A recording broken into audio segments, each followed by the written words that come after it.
Now, Parliament, in partnership with the South African National AIDS Council and the Department of Social Development, have launched the Men's Parliament Programme of Action. It's under the theme Takuwani Riime, institutionalising a responsive men's movement, and it's aimed at helping combat gender-based violence, crime, looking at substance abuse and men's health, amongst other issues. To discuss, we're joined by the Deputy Speaker of the National Assembly, Lechesa Tsenoli. Thank you, Deputy Speaker. How does the Men's Parliament work, basically? How does it gel with the National Parliament as well? Well, the first point, thank you, and good evening to you and your listeners. The first point perhaps to make is that let's convey our condolences to those who have died as a result of COVID and other gruesome matters that we now and then hear about. It is sad that we enter this holiday period with some without their loved ones. We wish to convey our condolences to them. Parliament, Francis, is a platform for the debate and discussion of public issues.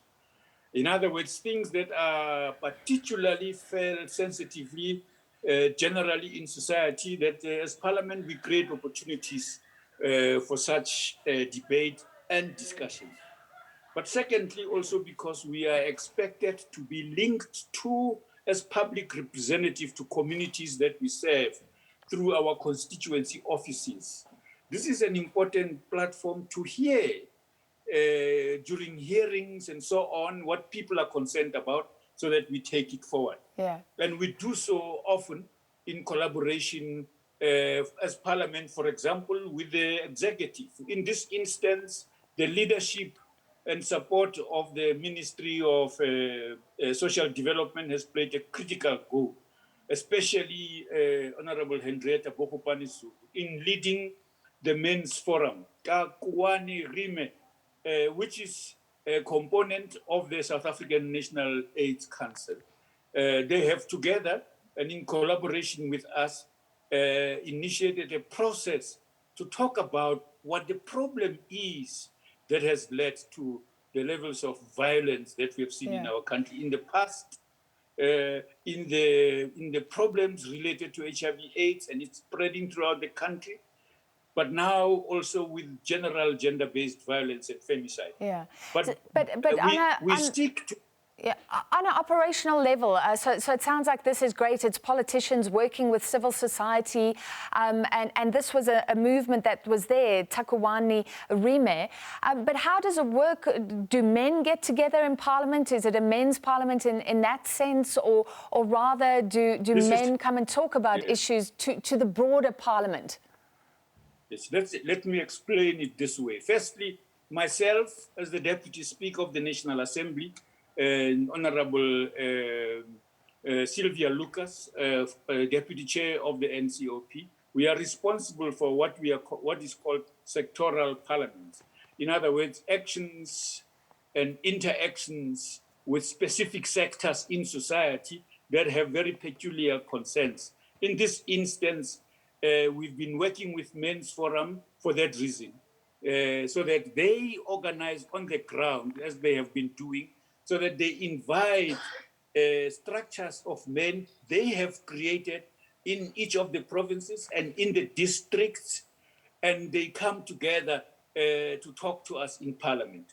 But these forums themselves, when they occur in provinces and in districts, are also referred to as Men's Parliament in the districts, and or as it is the focus of the new period now, the plan that was announced, it's to go into local municipalities and into traditional councils throughout the country, 882 of them, a number which Takuwani Riime and the Department of Social Development gives us.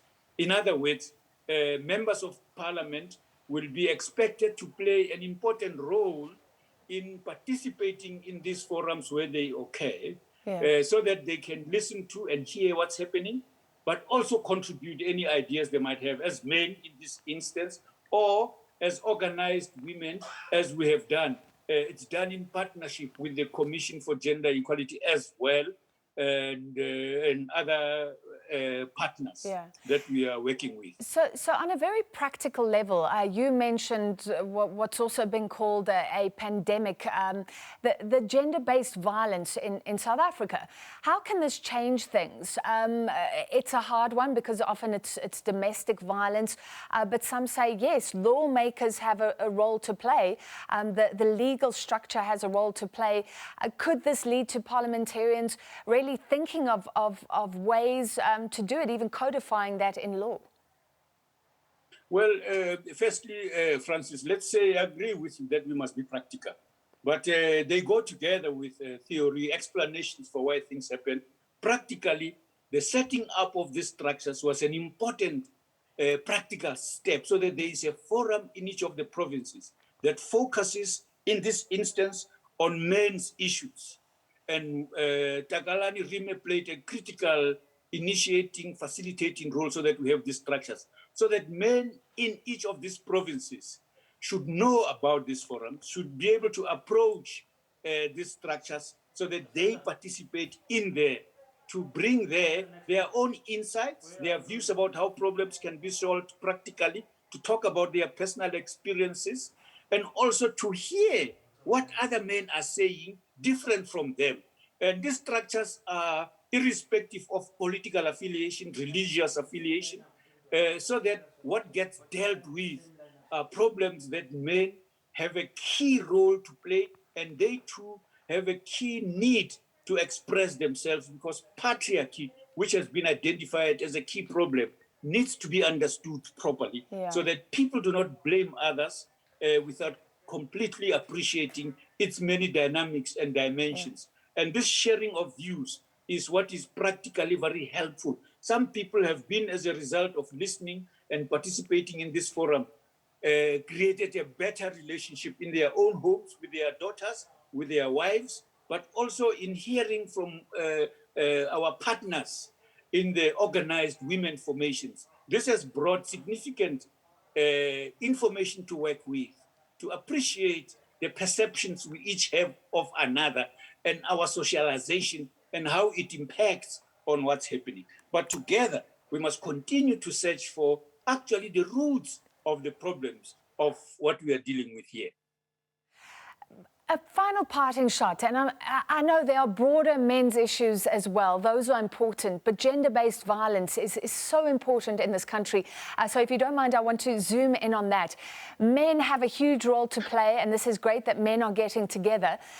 Finally, what about Parliament's role?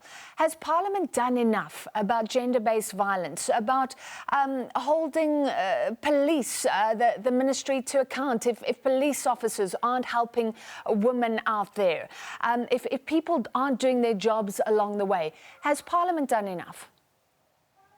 No, we can never say Parliament or any organization or any institution has done enough. This is too big a problem for any one of us to say that.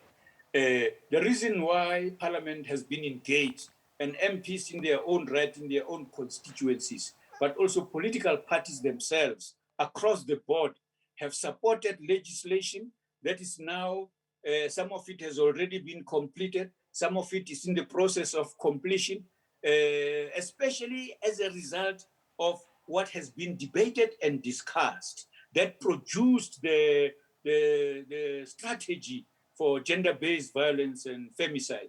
That came by civil society outside, but with Parliament and its members directly and indirectly interfacing with that, so that when the president introduced the national response plan to this strategy, already legislation that was in place but perhaps inadequate had to be amended. That's been done significantly. And in many constituencies, Francis, MPs are practically providing support to women, giving them information, for example, about where safe houses are, and practically also communicating this information to those, such as you talk about police and so on. We also have to fight about and with women themselves as a result of insufficient support, withdrawing cases that the police could go ahead and deal with and so on. So it's a broad, big, complex problem that MPs in their individual capacity,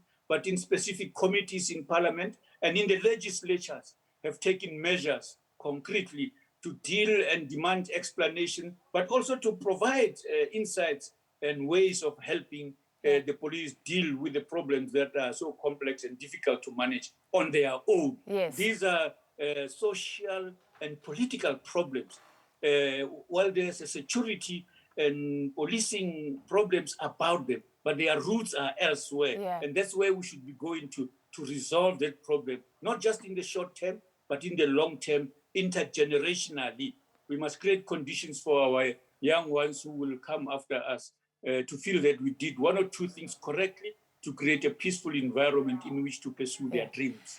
Yeah, and I guess everybody really likes it when men get together and focus on such an important issue. Thank you very much for that explanation and for joining us tonight. That was the Deputy Speaker of the National Parliament, Lechesa Tsenoli.